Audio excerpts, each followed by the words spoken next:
CTS Turbo. Look out, you're in my way. CTS Turbo air intake. We're gonna get this this big old plasticky doodad out of here. Yeah, it was broken by a Firestone repair place anyway. It was cracked and whatever. But we're gonna get it out of there and gain a couple ponies and a couple of noises, a couple extra noises. We'll open this all up and take a look at it. Let's take a look at it.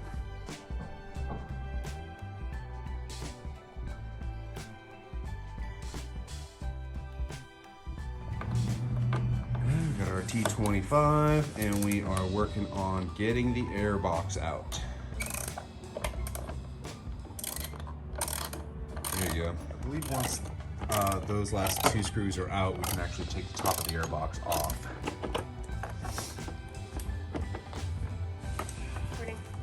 Okay, so next thing, we'll go ahead and, I don't have a proper tool for this, but these work pretty well. I don't have like a Schwaben hose clamp tool, but a pair of vice grips works pretty well.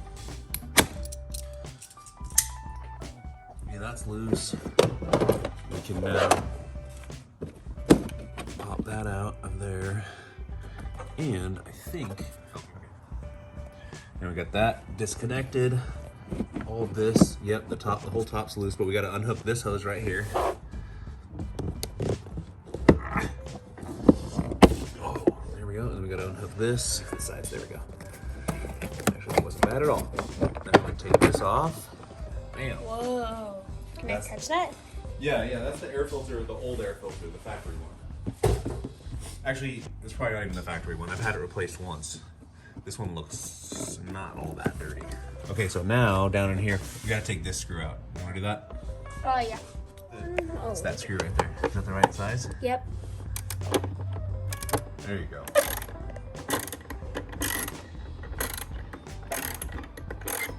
You get it. There we go. Okay, now, oh, no, wait, I forgot. There's something we gotta unhook so I don't break it. We gotta unhook this. We gotta unhook this pipe. There we go. That ends out. Reach down. I've seen people like rotate this thing out of here to get the whole box out with this connected, but I don't understand. You just pop this off. That comes off. Then it's separate. Down here, something's holding on. Is that? You're too close. Doesn't need to be close. You want to see more of a full picture of what's going on. Show the space down in there and whatnot.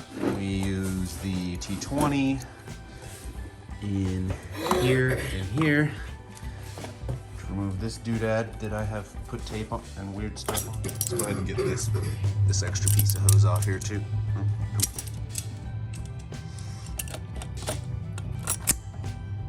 What's going on here? Oh, it's still a little bit pinched. I want to pinch it.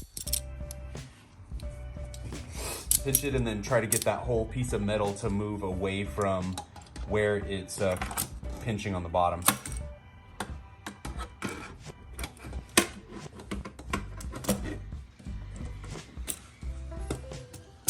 You got it.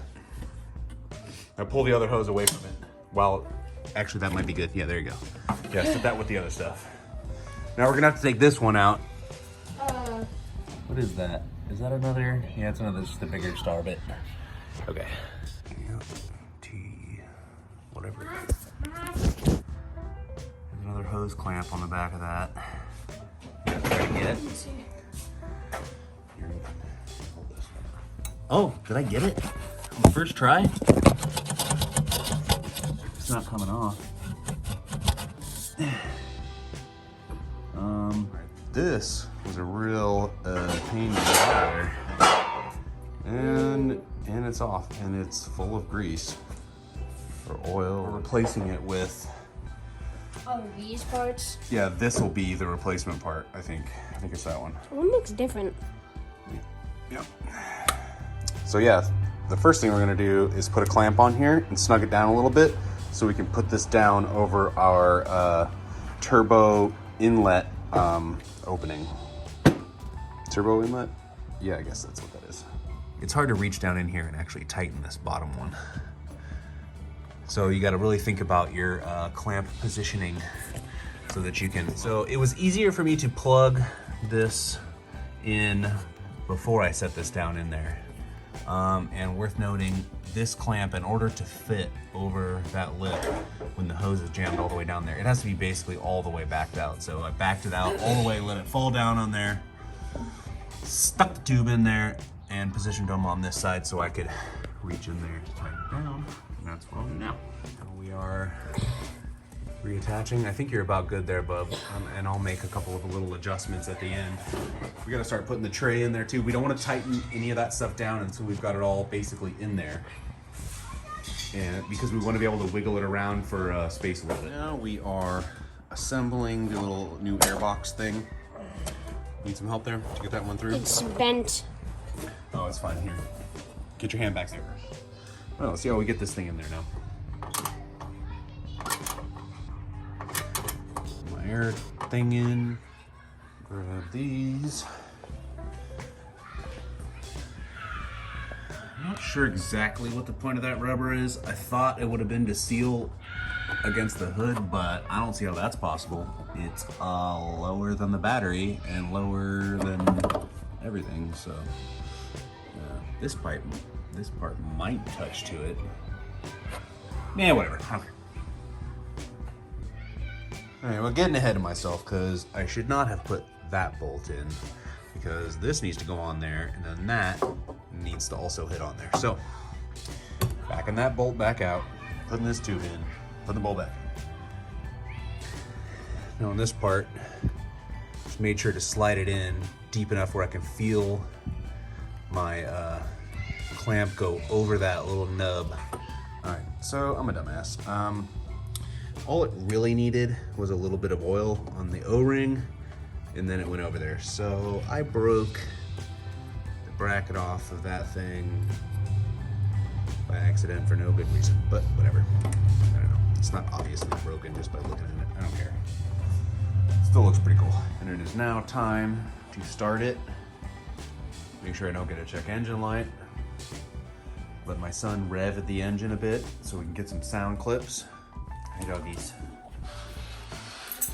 What are we doing? It's installed, so you can get in the car. You put your foot on the brake pedal. Do you know which one the brake pedal is? Yeah. It's the one on the left. Man, don't mess up my stuff.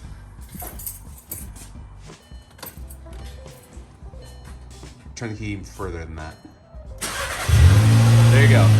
Now you can let go and just let it sit. Let it sit for a sec.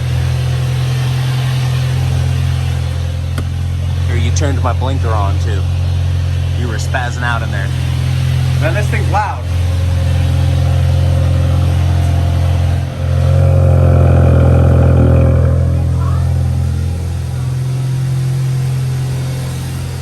It's already loud around here. Go ahead and rev it a little bit.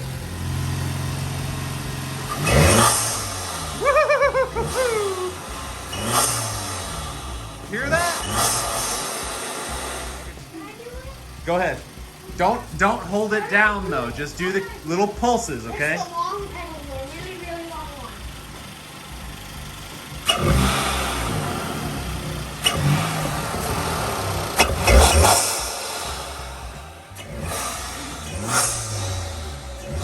Oh my God, it's so loud. It's so freaking loud.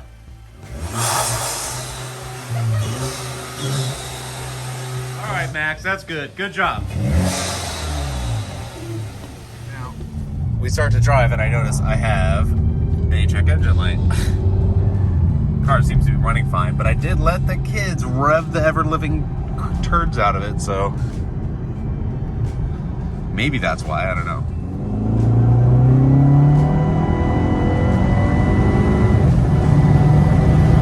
Head home and I'm gonna start looking under the hood, make sure nothing's loose. And if nothing is loose, then I shall set about researching or asking questions on the VW Vortex for why I now have a kazoo sound in my car. But I'm not too worried about it. I figure we'll get to the bottom of it. Well, yeah. After removing that little, oh, there it is. That from the end of that inlet there, my problems are gone. Still have the kazoo noise. Got to look into, I guess, a diverter valve for that, but it's good to go for now. Pretty happy with it.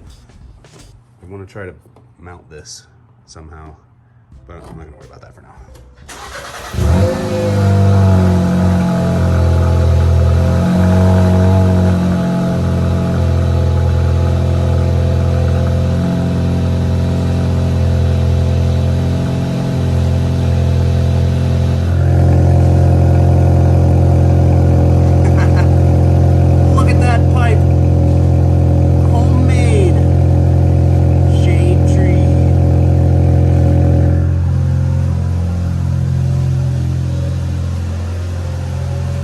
Hear the intake.